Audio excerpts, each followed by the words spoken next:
At the Star Theatre, Part 1. Friday, September the 19th, 1884. It was Mahalaya, a sacred day of the Hindus, and the day of the new moon. At 2 o'clock in the afternoon, Shri Ramakrishna was sitting in his room with Mahendra Mukherjee, Priya Mukherjee, M, Baburam, Harish, Kishori, and Latu. Some were sitting on the floor, some standing, and others moving about. Hazra was sitting on the porch. Rakhal was still at Vrindavan with Balaram. Master to the devotees. I was at Captain's house in Calcutta. It was very late when I returned. What a sweet nature Captain has! What devotion! He performs the arati before the image. First he waves a lamp with 3 lights, then a lamp with 1 light, and last of all he waves burning camphor. When performing the worship he does not speak. Once he motioned to me to take my seat. During the worship his eyes become swollen from spiritual emotion. They look as if they have been stung by wasps. He cannot sing, but he chants hymns beautifully. In his mother's presence, he sits on a lower level. She sits on a high stool.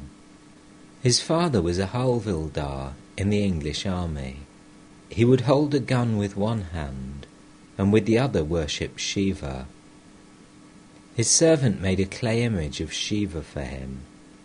He wouldn't even touch water before performing the worship. He earned 6,000 rupees a year. Captain sends his mother to Benares now and then. 12 or 13 servants attend her there. It is very expensive. Captain knows the Vedanta and the Gita and the Bhagavata by heart.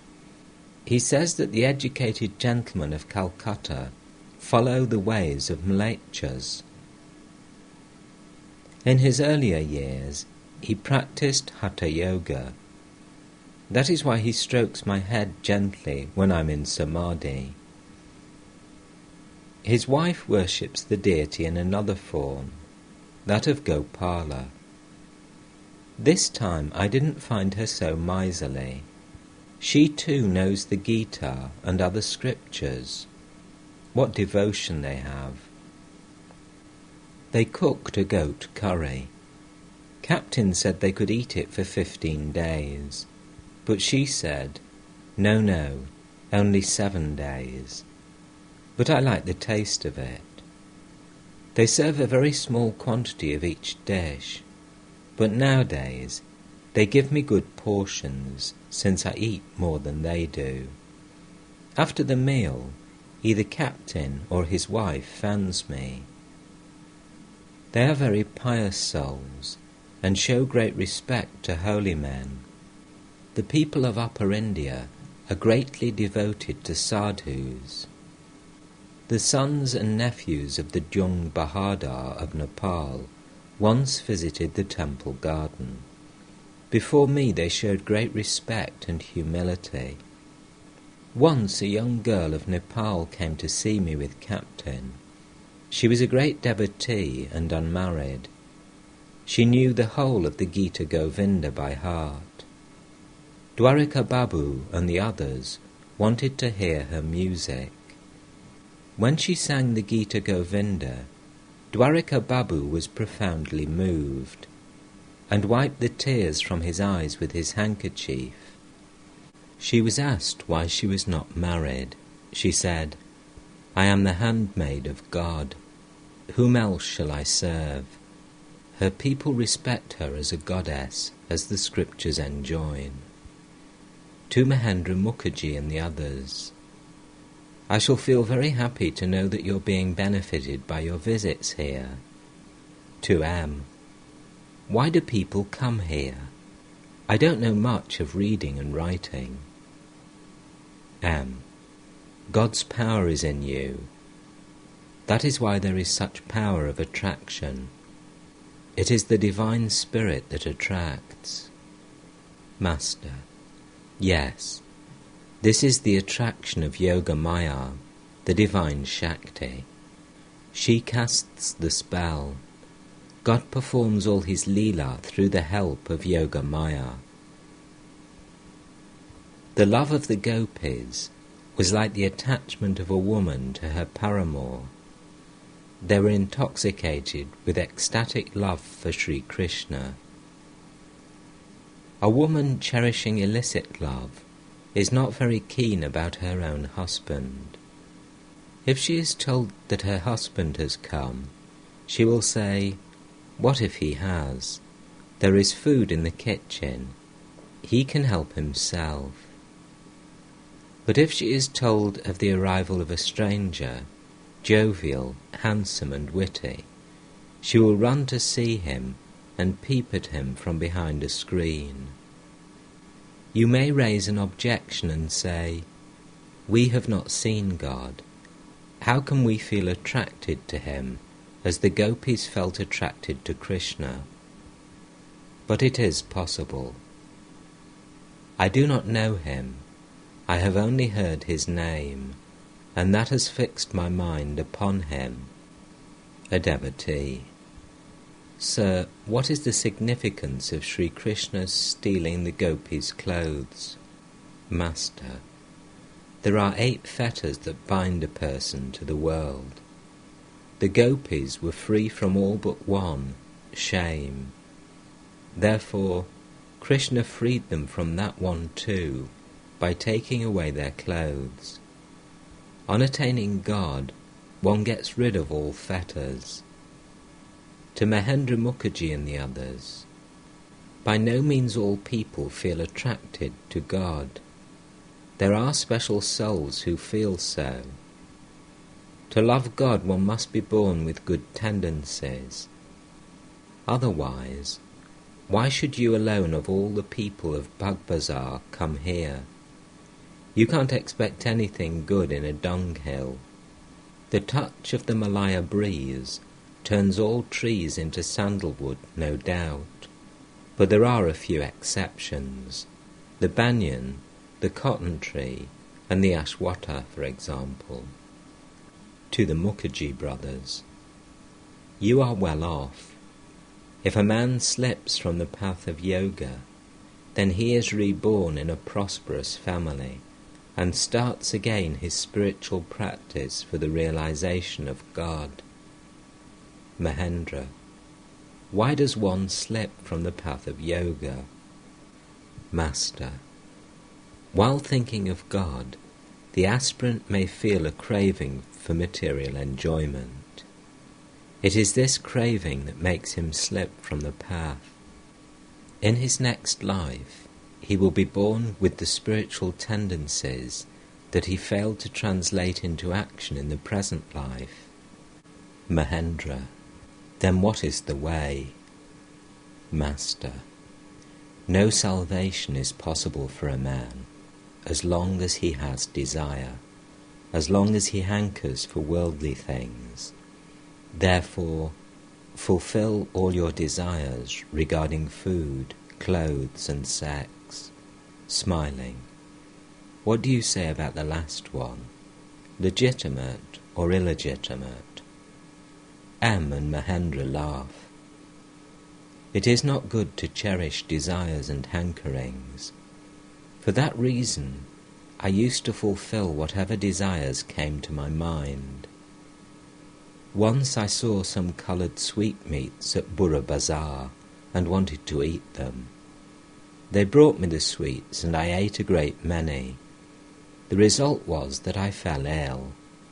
In my boyhood days, while bathing in the Ganges, I saw a boy with a gold ornament around his waist. During my state of divine intoxication, I felt a desire to have a similar ornament myself. I was given one, but I couldn't keep it on very long. When I put it on, I felt within my body the painful uprush of a current of air. It was because I had touched gold to my skin. I wore the ornament a few moments and then had to put it aside. Otherwise, I should have had to tear it off. I once felt a desire to eat the famous sweetmeats of different cities, or laugh. I had a desire to hear Sambhu's musical recital of the Chandi. After fulfilling that desire, I wanted to hear the same thing by Raj Narayan. That desire also was satisfied. At that time many holy men used to visit the temple garden. A desire arose in my mind that there should be a separate storeroom to supply them with their provisions. Mathur Babu arranged for one. The sadhus were given foodstuffs, fuel and the like from that storeroom. Once the idea came to me to put on a very expensive robe embroidered with gold and to smoke a silver hubble bubble. Mathur Babu sent me the new robe and the hubble bubble. I put on the robe. I also smoked the hubble bubble in various fashions. Sometimes I smoked it reclining this way, and sometimes that way, sometimes with head up, and sometimes with head down. Then I said to myself, "O mind, this is what they call smoking a silver hubble bubble." Immediately I renounced it. I kept the robe on my body a few minutes longer, and then took it off. I began to trample it underfoot and spit on it, saying, "So, this is an expensive robe, but it only increases man's rajas." Rakhal had been staying at Vrindavan with Balaram. At first he had written excited letters praising the holy place. He had written to M, "It is the best of all places. Please come here. The peacocks dance around, and one always hears and sees religious music and dancing. There is an unending flow of divine bliss." But then Rakhal had been laid up with an attack of fever. Shri Ramakrishna was very much worried about him and vowed to worship the Divine Mother for his recovery. So he began to talk about Rakhal. Master, Rakhal had his first religious ecstasy while sitting here massaging my feet. A Bhagavata scholar had been expounding the sacred book in the room. As Rakhal listened to his words, he shuddered every now and then. Then he became altogether still. His second ecstasy was at Balaram Bose's house. In that state, he could not keep himself sitting upright. He lay flat on the floor. Rakhal belongs to the realm of the personal God. He leaves the place if one talks about the impersonal. I have taken a vow to worship the Divine Mother when he recovers. You see, he has renounced his home and relatives and completely surrendered himself to me. It was I who sent him to his wife now and then. He still had a little desire for enjoyment. Pointing to M. Rakhal has written to him from Vrindavan that it is a grand place. The peacocks dance around. Now let the peacocks take care of him. He has really put me in a fix. Rakhal has been staying with Balaram at Vrindavan. Ah, what a nice nature Balaram has. It is only for my sake that he doesn't go to Orissa, where his family owns an estate. His brother stopped his monthly allowance and wrote to him, "Come and stay with us here. Why should you waste so much money in Calcutta?" But he didn't listen. He has been living in Calcutta because he wants to see me. What devotion to God! He is busy day and night with his worship. His gardener is always making garlands of flowers for the deity. He has decided to spend 4 months a year at Vrindavan to reduce his expenses. He gets a monthly allowance of 200 rupees. Why am I so fond of the youngsters? They are still untouched by woman and gold. I find that they belong to the class of the Nitya Siddhas, the ever-perfect. When Narendra first came here, he was dressed in dirty clothes, but his eyes and face betokened some inner stuff. At that time he didn't know many songs. He sang one or two. Let us go back once more, O mind, to our own abode. And, O Lord, must all my days pass so utterly in vain? Whenever he came here, I would talk only with him, though the room was filled with people. He would say to me, "Please talk to them," and then I would talk with the others. I became mad for the sight of him, and wept for him in Jadu Malik's garden house. I wept here too, holding Bholanath's hand. Bholanath said, "Sir, you shouldn't behave that way for a mere Kayashta boy." One day the fat Brahmin said to me about Narendra with folded hands, "Sir, he has very little education. Why should you be so restless for him?" Bhavanath and Narendra are a pair. They are like man and woman. So I asked Bhavanath to rent a house near Narendra's. Both of them belong to the realm of the formless reality. I forbid the youngsters to spend a long time with women or visit them too frequently. Haripada has fallen into the clutches of a woman of the Ghoshpara sect. She shows maternal feeling for him, but Haripada is a child and doesn't understand its real meaning. The women of that sect act that way when they see young boys. I understand that Haripada lies on her lap, and that she feeds him with her own hands. I shall tell him that this is not good. This very maternal feeling leads to a downfall. The women of that sect practice spiritual discipline in the company of men. They regard men as Krishna. A teacher of that sect asks a woman devotee, "Have you found your Krishna?" And she says, "Yes, I have found my Krishna." The other day that woman came here. I watched the way she looked around, and I didn't approve of it. I said to her, "You may treat Haripada any way you like, but don't have any wrong feeling for him." The youngsters are now in the stage of sadhana. They are aspirants. For them, the only thing now is renunciation. A sannyasi must not look even at the portrait of a woman.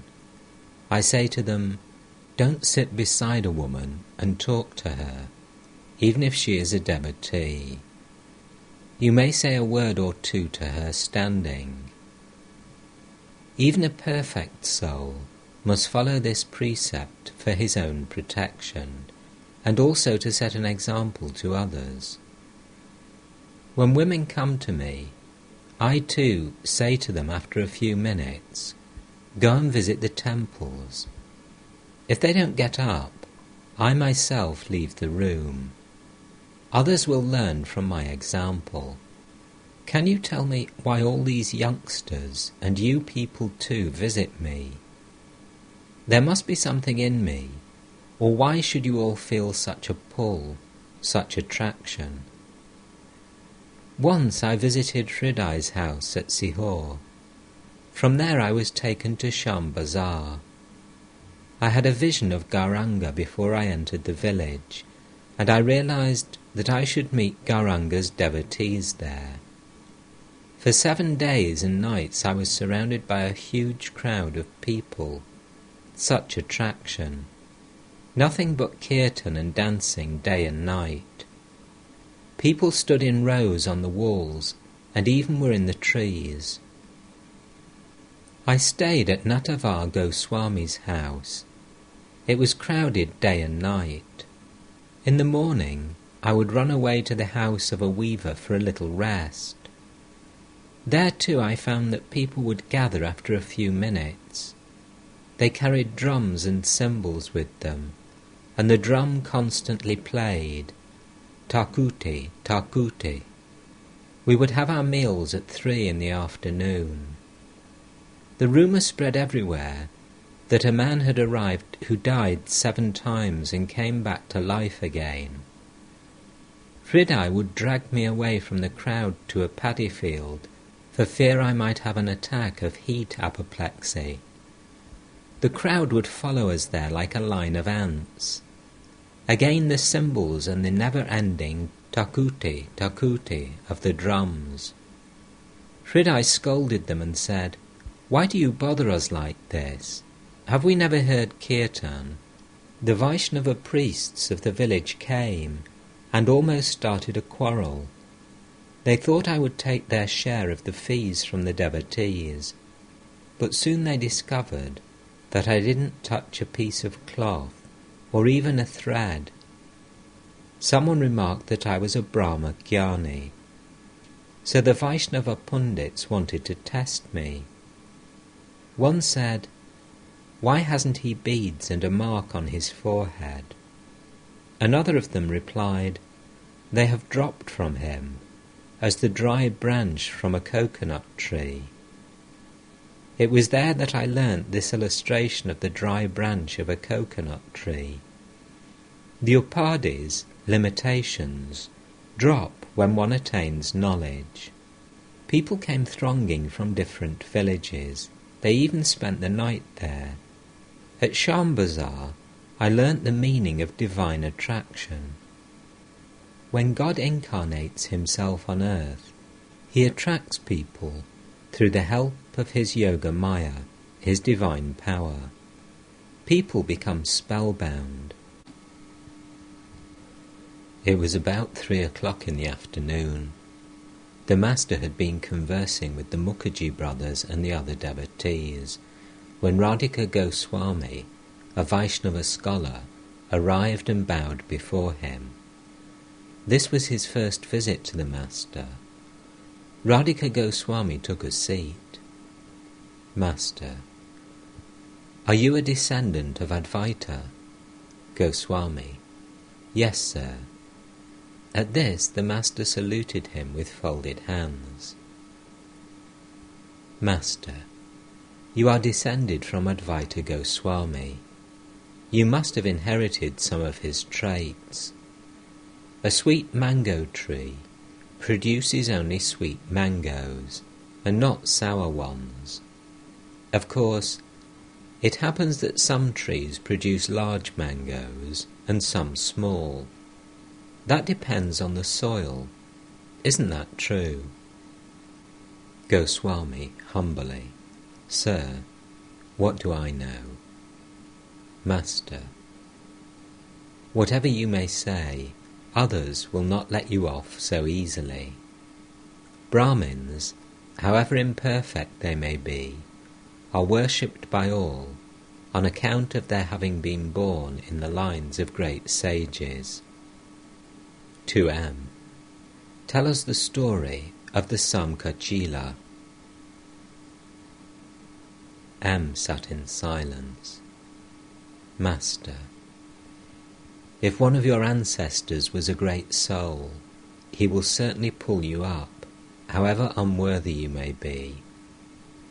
When King Duryodhana and his brothers were taken captive by the Gandharvas, Yudhishthira released them in spite of the fact that King Duryodhana was his enemy and had banished him to the forest.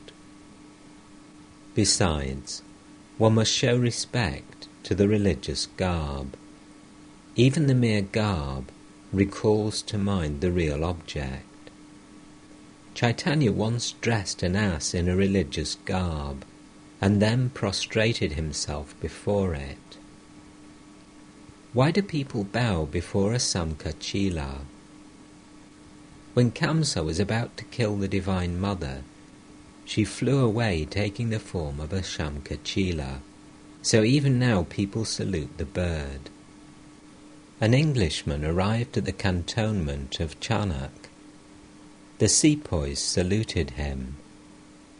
Kaur Singh explained to me, India is under the rule of the English, therefore one should salute an Englishman. The Shaktas follow the Tantra, and the Vaishnavas the Purana. There is no harm for the Vaishnavas in speaking publicly of their spiritual practices, but the Shaktas maintain secrecy about theirs. For this reason, it is difficult to understand a Shakta. To Goswami, you are all good people. How much japa you practice? How much you chant the name of Hari? Goswami, humbly, oh no, we do very little. I am a great sinner. Master, smiling, you have humility. That is good. But there is also another way. I chant the name of Hari. How can I be a sinner?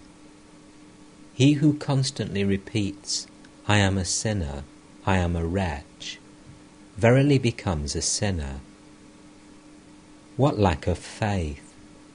A man chants the name of God so much, and still he talks of sin. Radhika Goswami listened to these words in amazement. Master, at Vrindavan I myself put on the garb of the Vaishnavas and wore it for 15 days. To the devotees, I've practiced the disciplines of all the paths, each for a few days. Otherwise I should have found no peace of mind. Smiling, I've practiced all the disciplines. I accept all paths. I respect the Shaktas, the Vaishnavas, and also the Vedantists. Therefore people of all sects come here, and every one of them thinks that I belong to his school. I also respect the modern Brahmagyanis. A man had a tub of dye. Such was its wonderful property that people could dye their clothes any colour they wanted by merely dipping them in it. A clever man said to the owner of the tub, "Dye my cloth the colour of your dye stuff." All laugh. Why should I be one-sided? The idea that the people of a particular sect will not come to me doesn't frighten me. I don't care a bit whether people come to me or not. The thought of keeping anyone under my control never crosses my mind. Adhar Sen asked me to ask the Divine Mother for a big position for him, but he didn't get it. If that makes him think differently about me, what do I care? Once at Keshab's house, I found myself in a new mood. The Brahmos always speak of the impersonal. Therefore I said to the Divine Mother in an ecstatic mood, "Mother, please don't come here. They don't believe in your forms." Radhika Goswami listened to these words of the Master against sectarianism and remained silent. Master, smiling, Vijay is in a wonderful state of mind nowadays. He falls to the ground while chanting the name of Hari.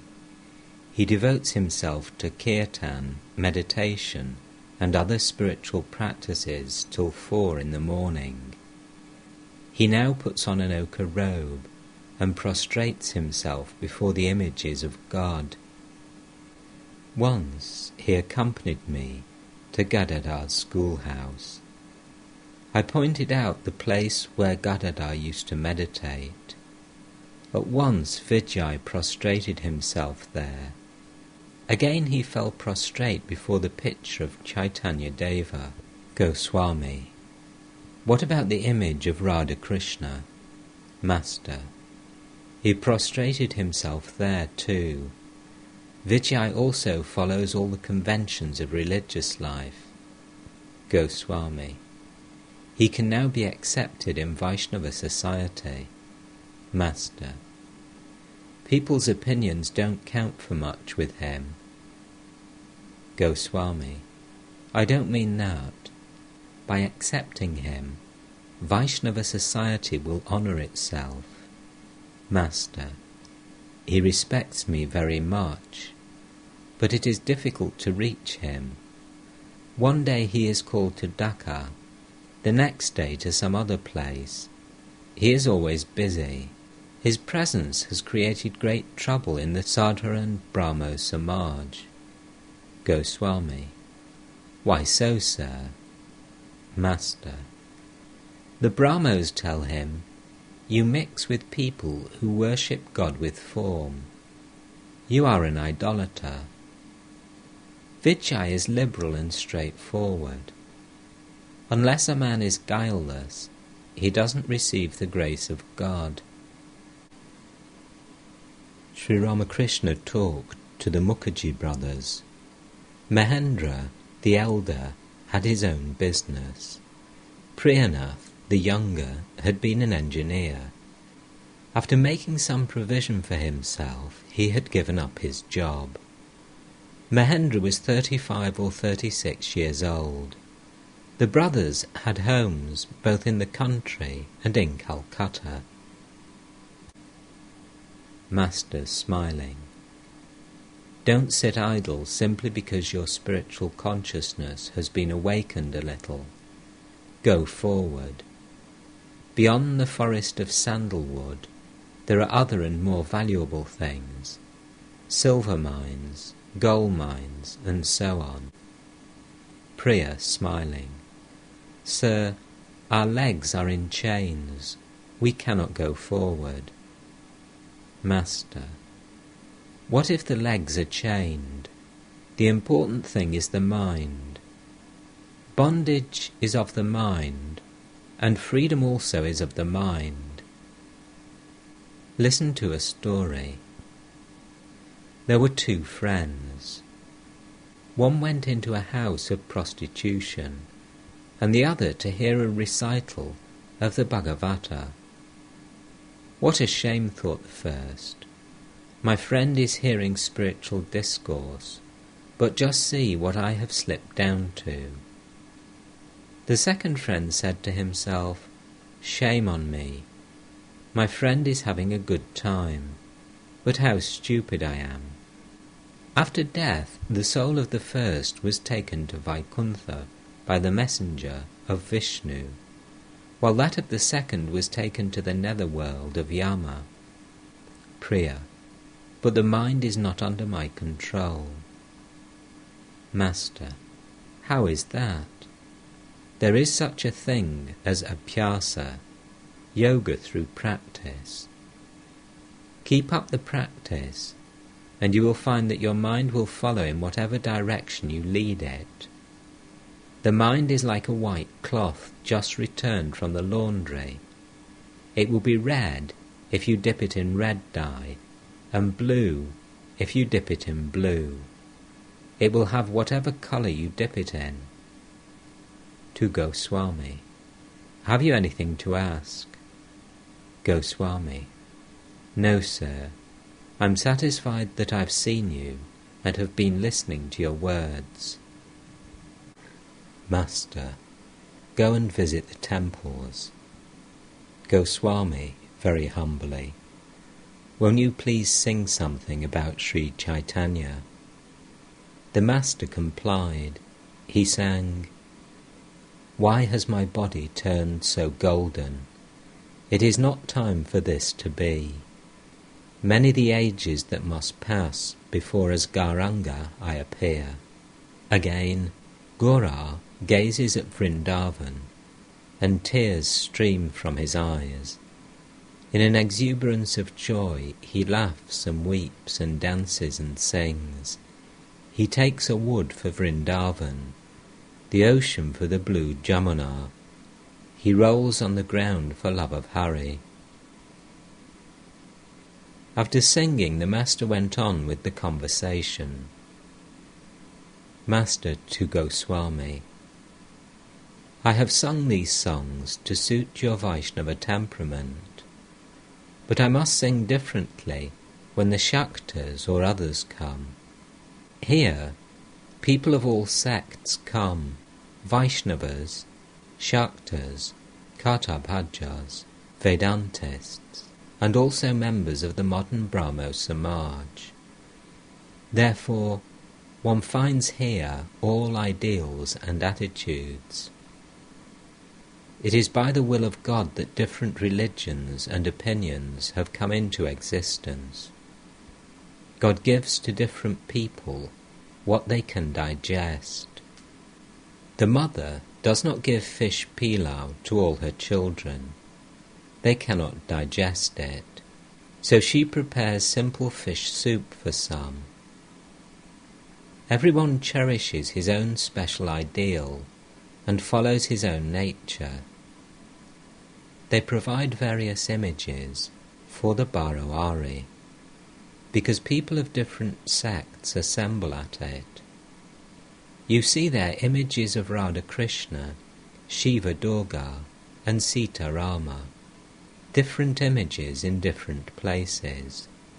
A crowd gathers before each image. The Vaishnavas spend most of their time before the image of Radha Krishna, the Shaktas before Shiva Durga, and the devotees of Rama before Sita Rama. But it is quite different for those who are not spiritually minded at all. In the Baroari, one sees another image also, a prostitute beating her paramour with a broomstick. Those people stand there with gaping mouths and cry to their friends, "What are you looking at over there? Come here, look at this." All laugh. Radhika Goswami saluted the master and took his leave. It was about 5 o'clock. The master was on the semicircular west porch.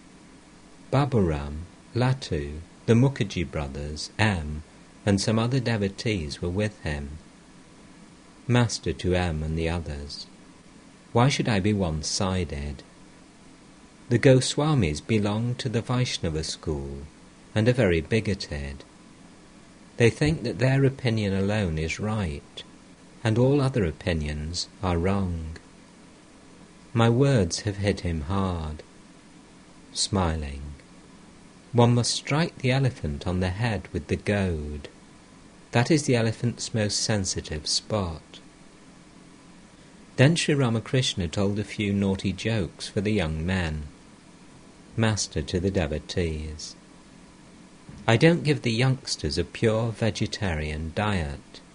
Now and then I give them a little water smelling of fish. Otherwise, why should they come? The Mukherjee brothers left the porch. They went to the garden for a stroll. Master to M: I wonder whether the Mukherjees have taken offence at my jokes. M: Why should they? Captain said that you are like a child. After realizing God, a man becomes childlike. Master: Yes, and sometimes he behaves like a boy, and sometimes like a young man. As a boy he is very light-hearted. He may use frivolous language. As a young man he is like a roaring lion while teaching others. You had better explain my state of mind to the Mukherjees. M: I don't have to do that. Haven't they the sense to see it? Again, the master became light-hearted with the boys. Then he said to one of the devotees, Today is the new moon. Go to the Kali temple in the evening. It was dusk. They heard the sound of gongs, cymbals, and other instruments used in the evening service in the temples. The master said to Baburam, "Come with me to the Kali temple." He and Baburam went toward the temple, accompanied by M. At the sight of Harish sitting on the porch, the master said, "What is this? Is he in ecstasy?" Going through the courtyard, the master and the devotees stopped a minute in front of the Radhakanta temple to watch the worship. Then they proceeded to the shrine of Kali. With folded hands, the master prayed to the Divine Mother. "O Mother, O Divine Mother, O Brahma Mayi." Reaching the raised platform in front of the shrine, he bowed low before the image. The arati was going on. He entered the shrine and fanned the image. The evening worship was over. The devotees bowed before the deity. It was the night of the new moon. The master was in a spiritual mood. Gradually his mood deepened into intense ecstasy. He returned to his room, reeling like a drunkard, and holding Baburam's hand. A lamp was lighted on the west porch. The master sat there a few minutes, chanting Hari Om, Hari Om, Hari Om, and other mystic syllables of the Tantra. Presently he returned to his room and sat on the small couch facing the east. He was still completely absorbed in divine fervour. He said to the Divine Mother, "Mother, that I should first speak, and you then act. Oh, that is nonsense. What is the meaning of talk? It is nothing but a sign. One man says, 'I shall eat.' Again another says, 'No, I won't hear of it.' Well, Mother, suppose I had said I would not eat. Wouldn't I still feel hungry? Is it ever possible that you should listen only when one prays aloud, and not when one feels an inner longing? You are what you are. Then why do I speak? Why do I pray? I do as you make me do. Oh, what confusion! Why do you make me reason?" As Shri Ramakrishna was thus talking to God, the devotees listened wonderstruck to his words. The master's eyes fell upon them. Master to the devotees: "One must inherit good tendencies to realize God. One must have done something, some form of tapasya, either in this life or in another. When Draupadi's clothes were being taken off, she cried earnestly, praying to God. God revealed himself to her and said, 'Try to remember whether you have ever made a gift of a cloth to anyone. Then your modesty will be preserved.' Draupadi replied, 'Yes, I remember now. Once a rishi was taking his bath when his loincloth was carried away by the current. I tore off half my cloth and gave it to him. Thereupon the Lord said, 'Then you have nothing to fear.'" M was sitting on the small foot rug. Master to M: "You have understood what I said?" M: "Yes, sir. You spoke about inherited tendencies." Master: "Repeat what I said." M repeated the story of Draupadi. Hasra entered the room. He had been living with Sri Ramakrishna in the temple garden for the past 2 years, and had first met the master in 1880 at Sihor, in the house of Hriday, the master's nephew. Hasra's native village was near Sihor, and he owned some property there. He had a wife and children, and also some debts. From youth he had felt a spirit of renunciation, and sought the company of holy men and devotees. The master had asked him to live with him at Dakshineshwar, and looked after his necessities. Hasra's mind was a jumble of undigested religious moods. He professed the path of knowledge, and disapproved of Sri Ramakrishna's attitude of bhakti and his longing for the young devotees.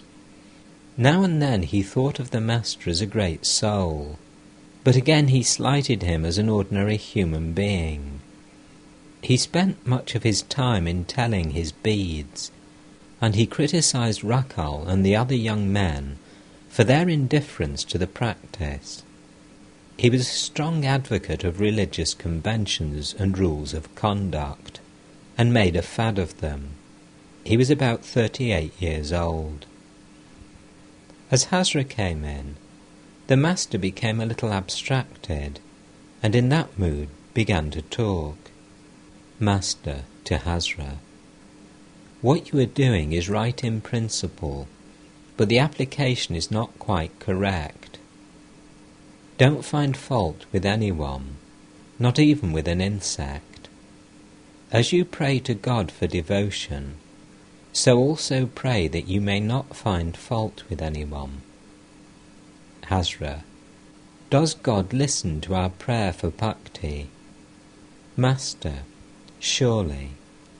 I can assure you of that 100 times. But the prayer must be genuine and earnest.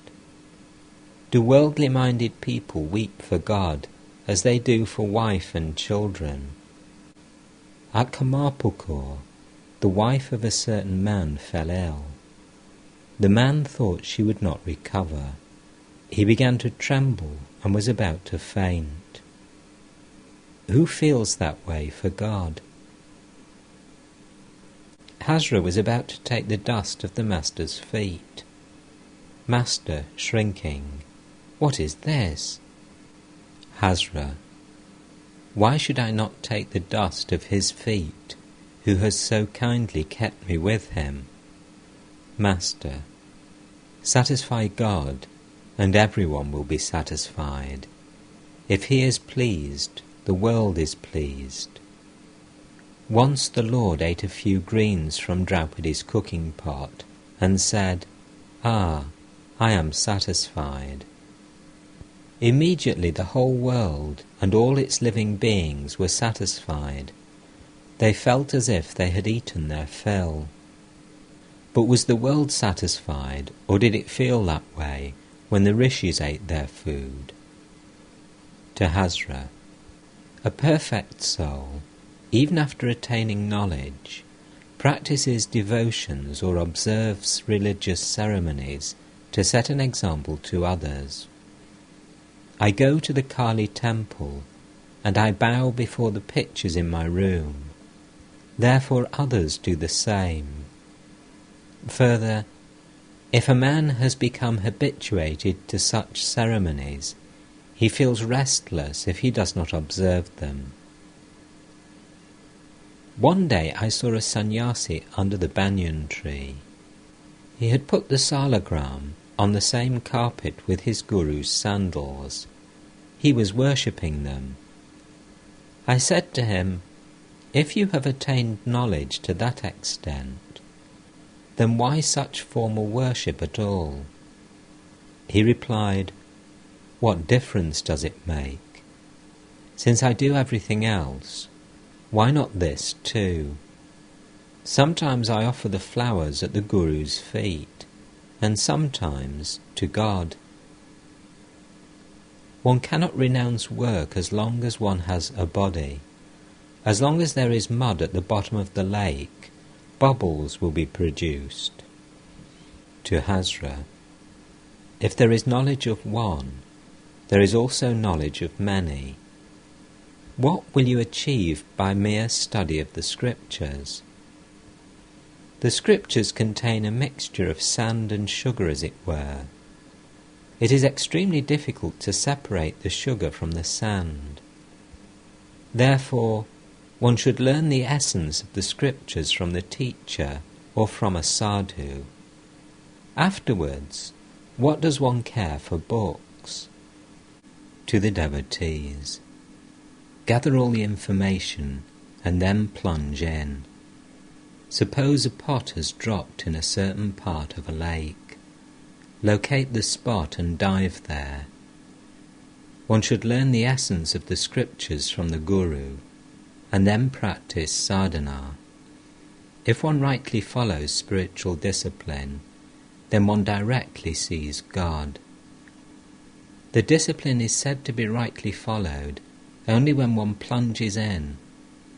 What will a man gain by merely reasoning about the words of the scriptures? Ah, the fools! They reason themselves to death over information about the path. They never take the plunge. What a pity! You may say, even though you dive deep, you're still in danger of sharks and crocodiles, of lust and anger. But dive after rubbing your body with turmeric powder, then sharks and crocodiles will not come near you. The turmeric is discrimination and renunciation. To the devotees, God made me pass through the disciplines of various paths. First according to the Purana, then according to the Tantra. I also followed the disciplines of the Vedas. At first I practiced sadhana in the Panchavati. I made a grove of tulsi plants and used to sit inside it and meditate.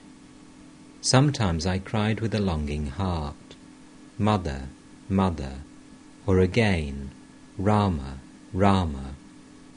While repeating the name of Rama, I sometimes assumed the attitude of Hanuman and fixed a tail at the lower end of my backbone. I was in a God-intoxicated state. At that time, I used to put on a silk robe and worship the deity. What joy I experienced in that worship! I practiced the discipline of the Tantra under the bell tree. At that time I could see no distinction between the sacred tulsi and any other plant. In that state, I sometimes ate the leavings from a jackal's meal, food that had been exposed the whole night, part of which might have been eaten by snakes or other creatures. Yes, I ate that stuff. Sometimes I rode on a dog and fed him with luchi, also eating part of the bread myself. I realized that the whole world was filled with God alone. One cannot have spiritual realization without destroying ignorance, so I would assume the attitude of a tiger and devour ignorance. While practicing the disciplines of the Vedas, I became a sannyasi. I used to lie down in the chandni and say to Hriday, I am a sannyasi. I shall take my meals here. I vowed to the Divine Mother that I would kill myself if I did not see God. I said to her, O Mother, I am a fool. Please teach me what is contained in the Vedas, the Puranas, the Tantras, and the other scriptures. The Mother said to me, the essence of the Vedanta is that Brahman alone is real and the world illusory. The Satchidananda Brahman described in the Vedas is the Satchidananda Shiva of the Tantra and the Satchidananda Krishna of the Purana. The essence of the Gita is what you get by repeating the word 10 times. It is reversed into Tagi, which indicates renunciation. After the realization of God, how far below lie the Vedas, the Vedanta, the Purana, the Tantra? To Hazra, I cannot utter the word Om in Samadhi. Why is that? I cannot say Om unless I come down very far from the state of Samadhi. I had all the experiences that one should have according to the scriptures after the direct perception of God. I behaved like a child, like a madman, like a ghoul, and like an inert thing. I saw the visions described in the scriptures. Sometimes I saw the universe filled with sparks of fire, Sometimes I saw all the quarters glittering with light, as if the world were a lake of mercury. Sometimes I saw the world as if made of liquid silver. Sometimes again I saw all the quarters illumined as if with the light of Roman candles. So you see, my experiences tally with those described in the scriptures. It was revealed to me further that God himself has become the universe and all its living beings and the 24 cosmic principles. It is like the process of evolution and involution. Oh, what a state God kept me in at that time! One experience would hardly be over before another overcame me. It was like the movement of the husking machine. No sooner is one end down than the other goes up. I would see God in meditation, in the state of samadhi, and I would see the same God when my mind came back to the outer world. When looking at this side of the mirror, I would see him alone, and when looking on the reverse side, I saw the same God. The devotees listened to these words with rapt attention. To the Mukherjee brothers, Captain is now really in the state of the sadhaka. That the mere possession of wealth should create attachment is by no means true. Sambhu Malik used to say to Hridai, "Hridu, I have packed my things and am ready for the journey." I said to him, "God forbid. Why do you say such ominous words?" "No," replied Sambhu, "please bless me, that I may cast aside all these possessions and go to God." God's devotees have nothing to fear. They are his own. He always stands by them. Once Duryodhana and his brothers were imprisoned by the Gandharvas. It was Yudhishthira who freed them. Yudhishthira said, "If our relatives are placed in such a plight, then it is our disgrace." It was about 9 o'clock in the evening. The Mukherjee brothers were ready to return to Calcutta. The master left his seat and began to pace the room and the porch. He could hear the kirtan sung in the Vishnu temple.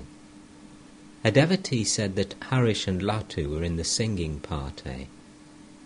Shri Ramakrishna and the devotees went to the Vishnu temple and saluted the deity. The Brahmins, belonging to the staff of the temple garden, and also the priests, the cooks and the servants, were singing the kirtan. He stood there a few minutes and encouraged the singers. On the way back to his room he remarked to the devotees, "You see, some of them polish the metal utensils, and some go to houses of prostitution." The master returned to his room and took his seat. Presently the singers came and bowed low before him. The master said to them, "One should perspire, dancing and singing the name of God, as people do earning money. I had thought of joining you in the dancing, but I found that you did everything very well. You had flavoured the curry with all the seasoning. What could I add? It would be nice if you sing devotional songs that way now and then." The Mukherjee brothers saluted the master. Their carriage was ready near the veranda north of the room. The master stood facing the north. On his left was the Ganges. In front of him were the Nahabat, the garden, and the Kuti, and to his right was the road leading to the gate. The night was dark, and a devotee had brought a lantern to show the visitors their way. One by one the devotees bowed and took the dust of the master's feet. The carriage seemed too heavily loaded for the horses. The master said, "Aren't there too many people in the carriage?" Sri Ramakrishna remained standing. As the carriage rolled away, the devotees looked back at the master's face beaming with compassion and love. Sunday, September the 21st, 1884. A large number of devotees were in Sri Ramakrishna's room. Among them, Ram, Mahendra Mukherjee, M. and Chunilal. Chunilal had just returned from Vrindavan, where he had gone with Rakal and Balaram. The two latter were still there. Nitya Gopal was also staying there. The Master began to talk with Chunilal about Vrindavan. Master: How is Rakal? Chuni: He is quite well now, sir. Master: Isn't Nitya Gopal coming back? Chuni: He was still there when I left. Master: Who will bring your family back? Chuni: Balaram Babu told me he would arrange it with some reliable person. He didn't mention any name. Sri Ramakrishna then spoke to Mahendra Mukherjee about Narayan, a schoolboy 16 or 17 years old, who often visited the Master and was very dear to him. Master: He is quite guileless, isn't he? The very uttering of the word guileless filled the Master with great joy. Mahendra: Yes, sir, completely guileless. Master: His mother came here the other day. I was a little frightened to see that she was a proud woman. That day she found that Captain, you, and many others too visited me. Then she must have realized that she and her son were not the only people to come here. All laughed. There was some sugar candy in the room, and she remarked that it was good. That made her feel that there was no scarcity of food here. I happened to tell Baburam in front of her to keep some sweets for himself and Naran. Ganu's mother said that Naran always bothered his mother for the boat hire to come here.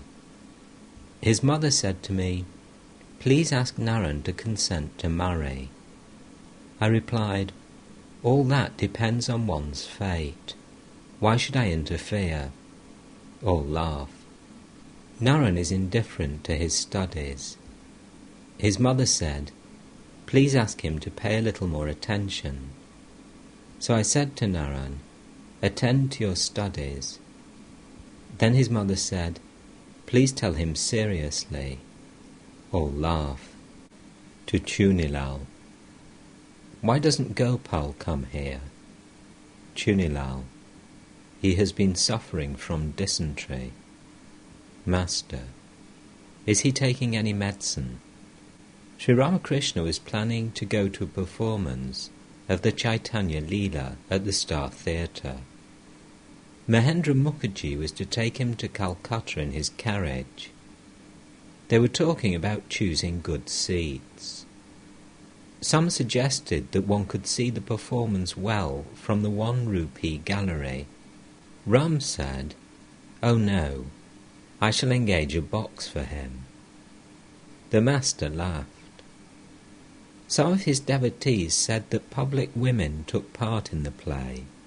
They took the parts of Nimai, Nitai, and others. Master to the devotees: "I shall look upon them as the blissful mother herself. What if one of them acts the part of Chaitanya? An imitation custard apple reminds one of the real fruit.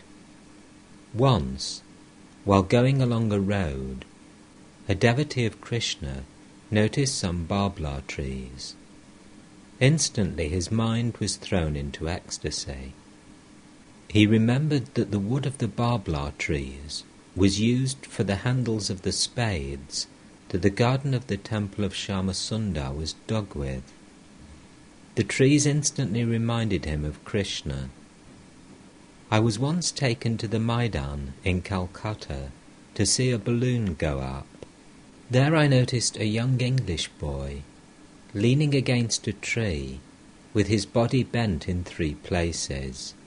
It at once brought before me the vision of Krishna, and I went into samadhi. Once Chaitanya was passing through a village.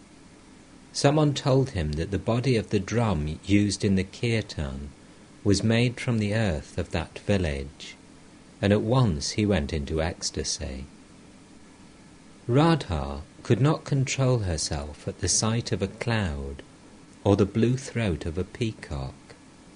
It would at once awaken in her mind the thought of Krishna, and she would go into ecstasy. The master was silent a few moments, and then resumed the conversation. Master, Radha had attained Mahabhava. There was no desire behind the ecstatic love of the Gopis. A true lover doesn't seek anything from God. He prays only for pure love. He doesn't want any powers or miracles. It is very troublesome to possess occult powers. Nangta taught me this by a story. A man who had acquired occult powers was sitting on the seashore when a storm arose. It caused him great discomfort, so he said, "Let the storm stop." His words could not remain unfulfilled. At that moment, a ship was going full sail before the wind. When the storm ceased abruptly, the ship capsized and sank. The passengers perished, and the sin of causing their death fell to the man. And because of that sin he lost his occult powers and went to hell. Once upon a time, a sadhu acquired great occult powers.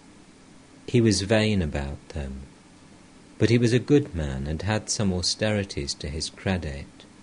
One day the Lord, disguised as a holy man, came to him and said, "Revered sir, I have heard that you have great occult powers."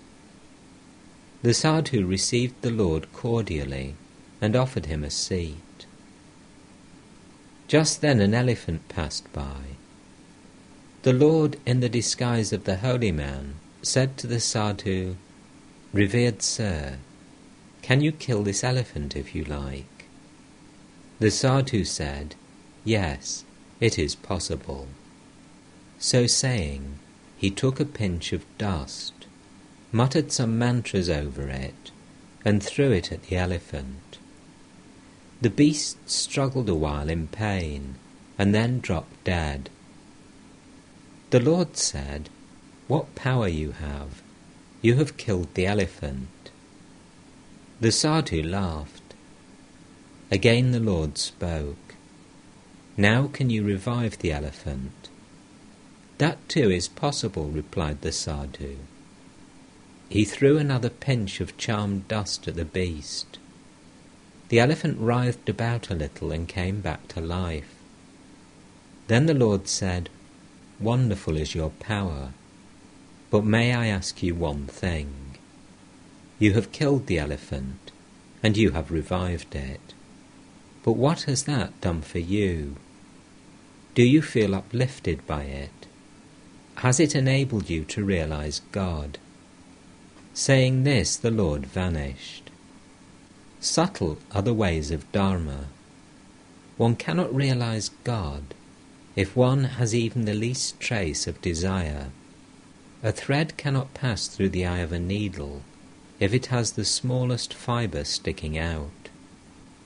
Krishna said to Arjuna, "Friend, if you want to realize me, you will not succeed if you have even one of the 8 occult powers." This is the truth. Occult power is sure to beget pride, and pride makes one forget God. Once, a cross-eyed rich man came here. He said to me, "You are a Paramahamsa. That is good. You must perform a swasthayana ceremony for me." What a small-minded person he was. He called me a Paramahamsa, and yet he wanted me to perform that ceremony. To secure welfare by means of the swasthayana is to exercise occult power. An egotistic person cannot realize God. Do you know what egotism is like? It is like a high mound. where rainwater cannot collect. The water runs off. Water collects in low land.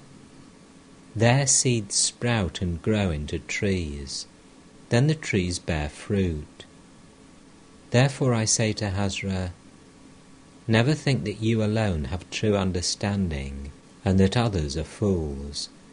One must love all. No one is a stranger. It is Hari alone who dwells in all beings. Nothing exists without him. The Lord said to Prahlada, ask a boon of me. I have seen you, replied Prahlada. That is enough. I don't need anything else. But the Lord insisted. Thereupon Prahlada said, if you must give me a boon, let it be that those who have tortured me may not have to suffer punishment. The meaning of those words is that it was God who tortured Prahlada in the form of his persecutors, and if they suffered punishment, it would really be God who suffered. Radha was mad with prema, ecstatic love of God. But there is also the madness of bhakti. Hanuman's was such. When he saw Sita entering the fire, he was going to kill Rama. Then too, there is the madness of knowledge. I once saw a jnani behaving like a madman. He came here very soon after the temple garden was dedicated. People said he belonged to the Brahmo Sabha of Ramohan Roy. He had a torn shoe on one foot, a stick in one hand, and a potted mango plant in the other. After a dip in the Ganges, he went to the Kali temple where Haladari was seated. With great fervour he began to chant a hymn to the Divine Mother. He then went up to a dog, held it by the ear, and ate some of its food. The dog didn't mind. Just at that time, I too was about to experience the state of divine madness. I threw my arm around Hriday's neck and said, "O Hriday, shall I too fall into that plight?" I became mad. Narayan Shastri came here and saw me roaming about with a bamboo pole on my shoulder. He said to the people, "Ah, he is mad." In that state, I could not observe any caste restrictions. The wife of a low-caste man used to send me cooked greens, and I ate them. I touched my head and lips with the leaf plates from which the beggars ate their food in the guest house of the Kali temple. Thereupon Haladari said to me, "What have you done? You have taken the food left by beggars. How will you marry off your children?" These words aroused my anger. Haladari was my cousin, older than myself, but could that restrain me? I said to him, "You wretch, isn't it you who take pride in the study of the Gita and the Vedanta? Isn't it you who teach people that Brahman alone is real and the world illusory? And yet you imagine that I shall beget children. May your mouth that recites from the Gita be blighted." 2m. You see, mere study of books avails nothing. One may recite the written part for the drum glibly from memory, but to play the drum is exceedingly difficult. The Master continued with the description of his divine madness. Once, for a few days, I was out on an excursion with Mathur Babu in his houseboat. We took the trip for a change of air. During that trip we visited Navadvip. One day I saw the boatmen cooking their meal and stood and watched them. Mathur said to me, "What are you doing there?" I replied with a smile, "The boatmen are cooking, and their food looks very good." Madhur felt that I might ask the boatmen to give me a portion of their food, so he said, "Come away, come away." But I cannot do such a thing now. I am no longer in that mood. Now the food must be cooked by a Brahmin, observing ceremonial purity, and be offered to the deity. Then only can I eat it. Oh, what moods I passed through! At Kamarpukur, I said to Chinne Sankari and the other chums of my boyhood days, "Oh, I fall at your feet and beg of you to utter the name of Hari." I was about to prostrate myself before them all. Thereupon Chinne said, "This is the first outburst of your divine love, so you don't see any distinction between one man and another. When the storm breaks and raises the dust, then mango and tamarind trees look the same. One cannot distinguish the one from the other." A devotee: "How can a householder keep on with his worldly duties if he is overwhelmed by such bhakti madness, or love madness, or knowledge madness?" Master, looking at him: "There are two kinds of yogis, the revealed and the hidden. The householder may be a hidden yogi. None recognizes him. The householder should renounce mentally, not outwardly." Ram: "You talk as if you were consoling children. A householder may be a jnani, but never a vijnani."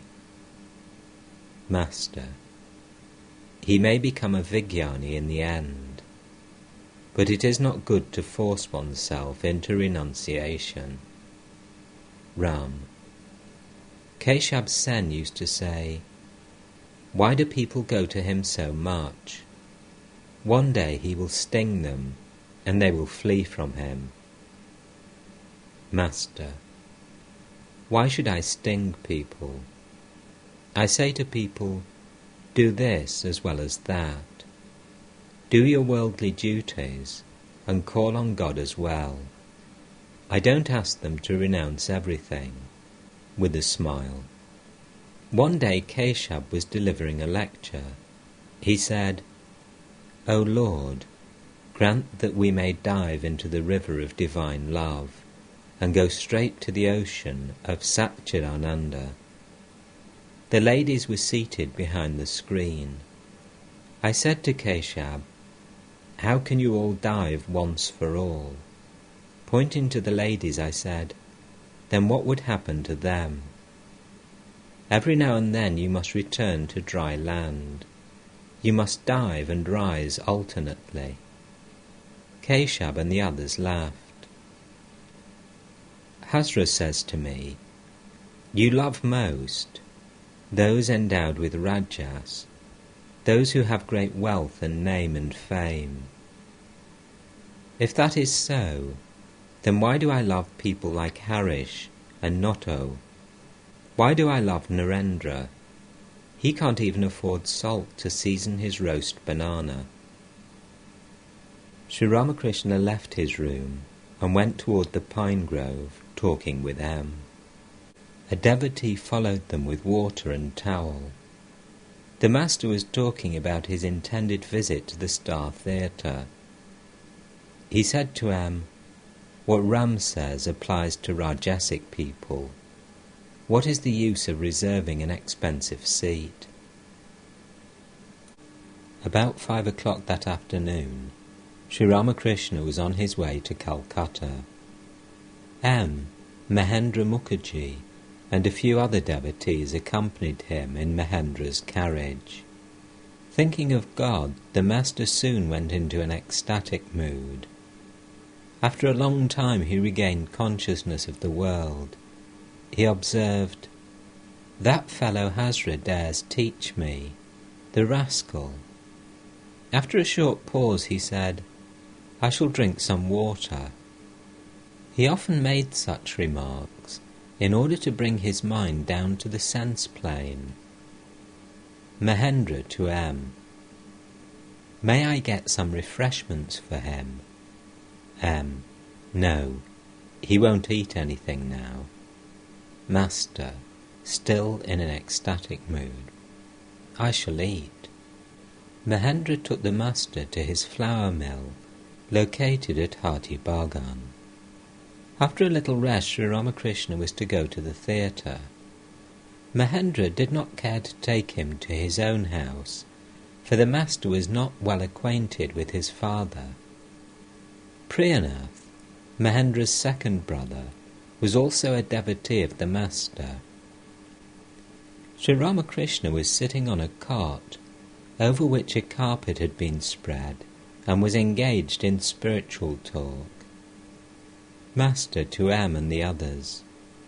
Once, while listening to the various incidents of the life of Chaitanya, Hazra said that these were manifestations of Shakti, and that Brahman, the all-pervasive spirit, had nothing to do with them. But can there be Shakti without Brahman? Hazra wants to nullify the teachings of this place. I have realized that Brahman and Shakti are identical, like water and its wetness, like fire and its power to burn. Brahman dwells in all beings as the Bibhu, the all-pervasive consciousness, though its manifestation is greater in some places than in others. Hazra says further that anyone who realizes God must also acquire God's supernatural powers, that he possesses these powers, though he may or may not use them. M. Yes, one must have control over these supernatural powers. All laugh. Master smiling. Yes, one must have them in one's grasp. How mean! He who has never enjoyed power and riches becomes impatient for them, but a true devotee never prays to God for them. Sri Ramakrishna washed his face. A smoke was prepared for him.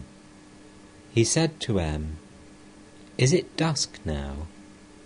If it is, I won't smoke. During the twilight hour of the dusk, you should give up all other activities and remember God." Saying this, he looked at the hairs on his arm. He wanted to see whether he could count them. If he could not, it would be dusk. About 8:30 in the evening, the carriage with the master and the devotees drew up in front of the Star Theatre on Beedon Street. He was accompanied by M, Baburam, Mahendra, and 2 or 3 others. They were talking about engaging seats when Girish Chandra Ghosh, the manager of the theatre, accompanied by several officials, came out to the carriage, greeted the master, and took him and the party upstairs. Girish had heard of the master, and was very glad to see him at the theatre. The master was conducted to one of the boxes. M sat next to him. Baburam and 1 or 2 devotees sat behind. The hall was brilliantly lighted. The master looked down at the pit and saw that it was crowded. The boxes also were full. For every box there was a man to fan those who occupied it. Sri Ramakrishna was filled with joy and said to M, with his childlike smile, "Ah, it is very nice here.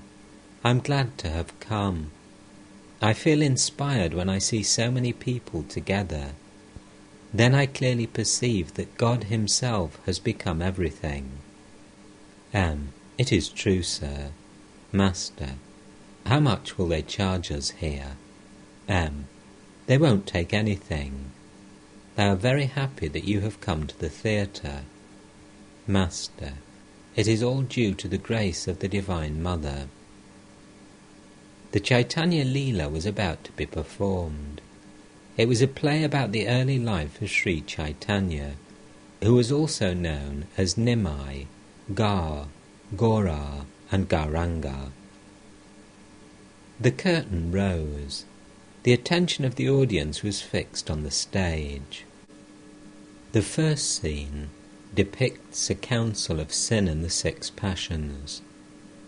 On a forest path behind them walk Viveka, Vairagya and Bhakti, engaged in conversation.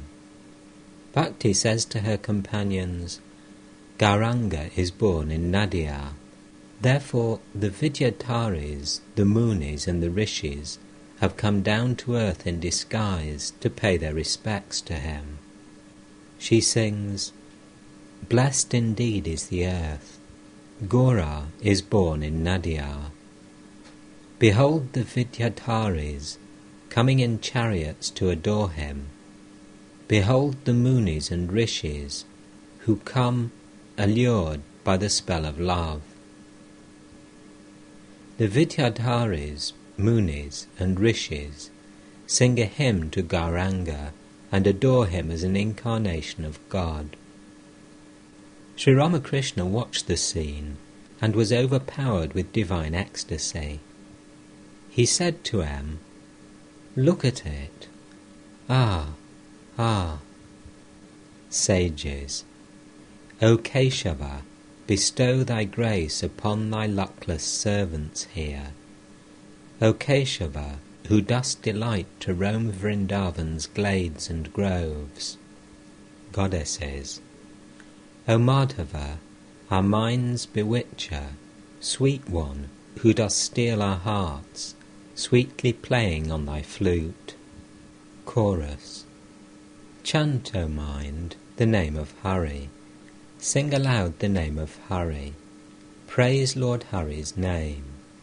Sages, O thou eternal youth of Braja, tamer of the fierce Kalya, slayer of the afflicted sphere. Goddesses, beloved with the arching eyes, and crest with arching peacock feather, charmer of Sri Radha's heart.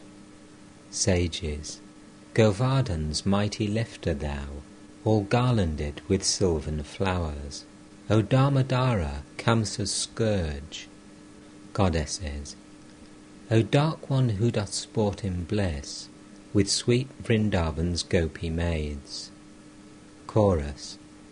Chant, O mind, the name of Hari. Sing aloud the name of Hari. Praise Lord Hari's name. As the Vidyadharis sang the lines, beloved with the arching eyes and crest with arching peacock feather, the master went into deep samadhi. The orchestra played on, but he was not aware of the outer world. Another scene. A guest has arrived at the house of Jagannath Misra, Nimai's father.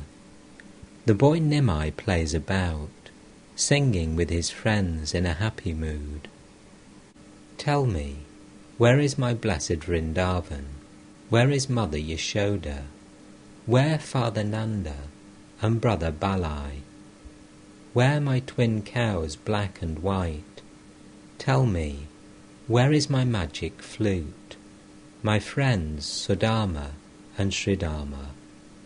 Where my Jamuna's bank, my banyan? Where my beloved gopi maids? Where is Radha, queen of my heart? The guest closes his eyes while offering food to the Lord. Nimai runs to him and eats the food from the plate. The guest recognizes Nimai as an incarnation of God and seeks to please him with the hymn of the 10 incarnations. Before taking leave of Gauranga's parents, he sings, Glory to Gora, the source of bliss. Hail Gauranga, Redeemer of earth. Help of the helpless, life of the living, slayer of fear in the hearts of the fearful. Age after age we see thy play, new sports unfolding, moods ever new, new waves rolling, new tales to be told. Thou who bearest the whole world's burden, shower on us the nectar of love. Take away our grief and affliction, Thou in love's pleasure cave dost dwell, hope of the suffering, chastiser of sin, scourge of the wicked, victory to thee. Listening to the hymn, the master was thrilled with ecstasy. The next scene is at Navadvip on the bank of the Ganges. After bathing in the holy water, the Brahmin men and women engage in worship by the riverside. As they close their eyes, Nimai steals their food offerings and begins to eat them. A Brahmin loses his temper and says, "You scapegrace, you rascal, you're taking away my offering for Vishnu. Ruin will seize you." Nimai holds on to the offering and is about to run away. Many of the women love him dearly and cannot bear to have him go away. They call to him, "Return, O Nimai, come back, O Nimai." Nimai turns a deaf ear to them. One of the women, however, knows the irresistible charm that will bring him back. She loudly chants the name of Hari. Immediately he repeats the name of Hari and comes back. M was seated beside the master. Sri Ramakrishna could not control himself. He cried out, "Ah," and shed tears of love. He said to Babaram and M, "Don't make a fuss if I fall into an ecstatic mood or go into samadhi. Then worldly people will take me for a cheat." Another scene. Nimai is invested with the sacred thread of the Brahmins. He puts on the traditional ochre robe of the sannyasi. Mother Sachi and the women of the neighbourhood stand about while he begs for alms, singing, "Drop a morsel of food, I pray, into my begging bowl.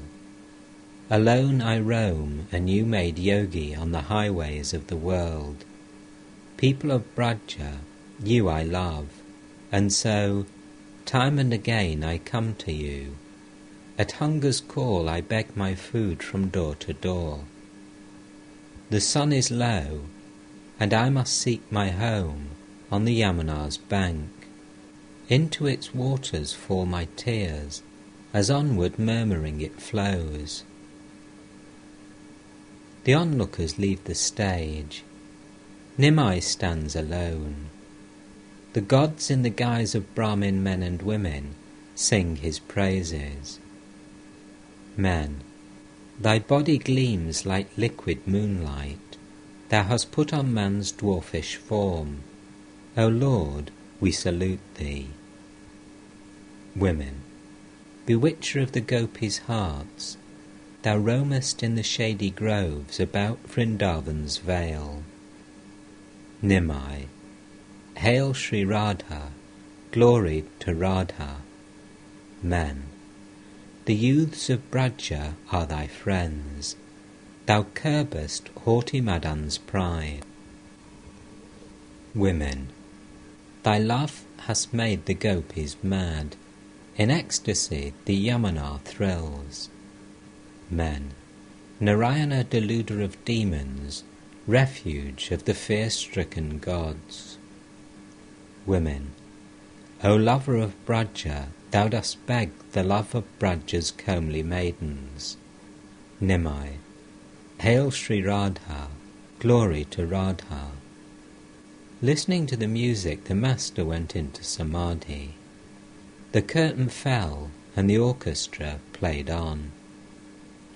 A new scene.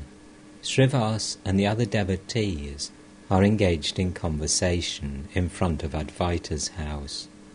Mukunda sings, "Sleep no more. How long will you lie in Maya's slumber locked, O mind? Who are you? Why have you been born?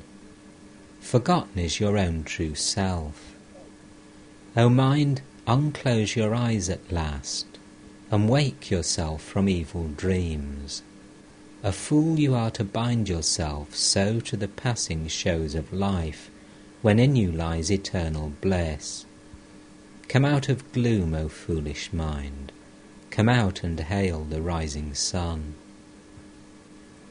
Shri Ramakrishna praised the voice of the singer highly.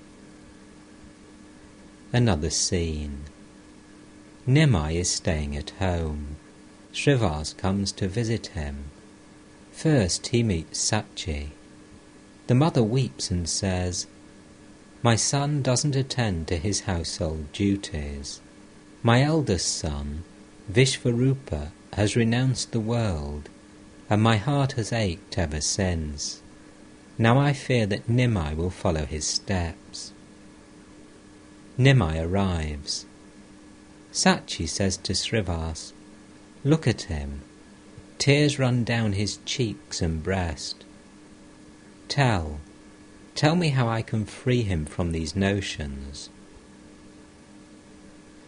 At the sight of Srivas, Nimai clings to his feet and says, with eyes full of tears, "Ah me, revered sir, I have not yet attained devotion to Krishna. Futile is this wretched life. Tell me, sir, where is Krishna? Where shall I find Krishna? Give me the dust of your feet with your blessing, that I may realize the Blue One, with the garland of wild flowers hanging about his neck." Shri Ramakrishna looked at M. He was eager to say something, but he could not. His voice was choked with emotion. The tears ran down his cheeks. With unmoving eyes, he watched Nimai clinging to Srivas' feet and saying, "Sir, I have not yet attained devotion to Krishna." Nimai has opened a school, but he cannot teach the students any longer. Gangadas, his former teacher, comes to persuade him to direct his attention to his worldly duties. He says to Srivas, "Listen, Srivas, we are Brahmins too, and devoted to the worship of Vishnu, but you people are ruining Nimai's worldly prospects." Master to M. That is the advice of the worldly wise. Do this as well as that. When the worldly man teaches spirituality, he always advises a compromise between the world and God. M. Yes, sir, that is true. Gangadas continues his argument with Nimai. He says, "Nimai, undoubtedly you're versed in the scriptures. Reason with me. Explain to me if any other duty is superior to worldly duties. You are a householder. Why disregard the duties of a householder and follow others' duties?" Master to M. Did you notice? He's trying to persuade Nimai to make a compromise. M. Yes, sir. Nimai says to Gangadas, "I'm not willfully indifferent to a householder's duties. On the contrary, it is my desire to hold to all sides. But revered sir, I don't know what it is that draws me on. I don't know what I do. I want to cling to the shore, but I cannot. My soul wanders away. I am helpless. My soul constantly wants to plunge headlong into the boundless ocean." Master. Ah me. The scene changes. Nityananda has arrived at Navadvip. After a search he meets Nimai, who in turn has been seeking him. When they meet, Nimai says to him, "Blessed is my life. Fulfilled is my dream. You visited me in a dream and then disappeared." The master said in a voice choked with emotion, Nimai said he had seen him in a dream. Nimai is in an ecstatic mood and becomes engaged in conversation with Advaita, Srivas, Haridas and other devotees. Nitai sings a song suited to Nimai's mood. Where is Krishna? Where is my Krishna? He is not in the grove, dear friends. Give me Krishna, bring me my Krishna. Radha's heart knows naught but him. At this song, Shri Ramakrishna went into samadhi. He remained in that state a long time. The orchestra played on. Gradually his mind came down to the relative plane. In the meantime, a young man of Kardaha, born in the holy family of Nityananda, had entered the box. He was standing behind the master's chair. Sri Ramakrishna was filled with delight at the sight of him. He held his hand and talked to him affectionately. Every now and then he said, "Please sit down here. Your very presence awakens my spiritual feeling." He played tenderly with the young man's hands and lovingly stroked his face. After he had left, Sri Ramakrishna said to M, "He is a great scholar. His father is a great devotee of God. When I go to Kardaha to visit Shyam Sundar, his father entertains me with sacred offerings, such as one cannot buy even for 100 rupees. This young man has good traits. A little shaking will awaken his inner spirit. At the sight of him my spiritual mood is aroused. I should have been overwhelmed with ecstasy if he had stayed here a little longer." The curtain rises. Nityananda is walking in a procession on the public road with his companions, chanting the name of Hari. He meets two ruffians, Jagai and Madai, who are sworn enemies of all religious people. Madai strikes Nitai with a piece of broken pottery. Nitai is hurt and bleeds profusely, but he pays no heed, inebriated as he is with the love of God. Sri Ramakrishna was in an ecstatic mood. Nitai embraces both Jagai and Madai and sings a song to the two ruffians. Jagai, Madai, O come and dance, chanting Hari's name with fervour. What does it matter that you struck me? Dance, dear friends, in Hari's name. Sing the name of our beloved. He will embrace you in love's rapture. Let the heavens resound with his name. You have not tasted true emotion. Weep as you chant the name of Hari, and you will see the moon of your soul. Hari's name would I lovingly give you. Nitai calls you to share his love. Nimai speaks to Sachi of his desire to enter the monastic life. His mother faints and falls to the ground. At this point, many in the audience burst into tears. Sri Ramakrishna remained still and looked intently at the stage. A single tear appeared in the corner of each eye. The performance was over. Sri Ramakrishna was about to enter a carriage. A devotee asked him how he had enjoyed the play. The master said with a smile, "I found the representation the same as the real." The carriage proceeded towards Mahendra's mill. Suddenly Sri Ramakrishna went into an ecstatic mood and muttered to himself in loving tones, "O Krishna, O Krishna." Krishna is knowledge, Krishna is soul, Krishna is mind, Krishna is life, Krishna is body. He continued, "O Govinda, thou art my life, thou art my soul." The carriage reached the mill. Mahendra fed the master tenderly with various dishes. M sat by his side. Affectionately he said to M, "Here, eat a little." He put some sweets in his hands. With Mahendra and a few other devotees, Sri Ramakrishna left in the carriage for the Dakshineshwar temple garden. The master was in a happy mood. He sang a song about Gauranga and Nitai. M sang with him. Gaur and Nitai, ye blessed brothers, I have heard how kind you are, and therefore I have come to you.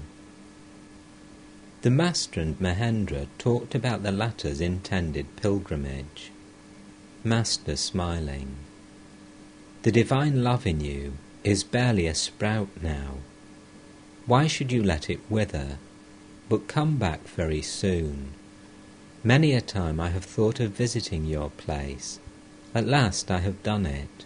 I'm so happy. Mahendra, my life is indeed blessed, sir. Master, you are already blessed. Your father is also a good man. I saw him the other day. He has faith in the Adhyatma Ramayana. Mahendra, please bless me that I may have love for God. Master, you're generous and artless. One cannot realize God without sincerity and simplicity. God is far, far away from the crooked heart. Near Sham Bazar, Mahendra bade the Master goodbye, and the carriage continued on its way.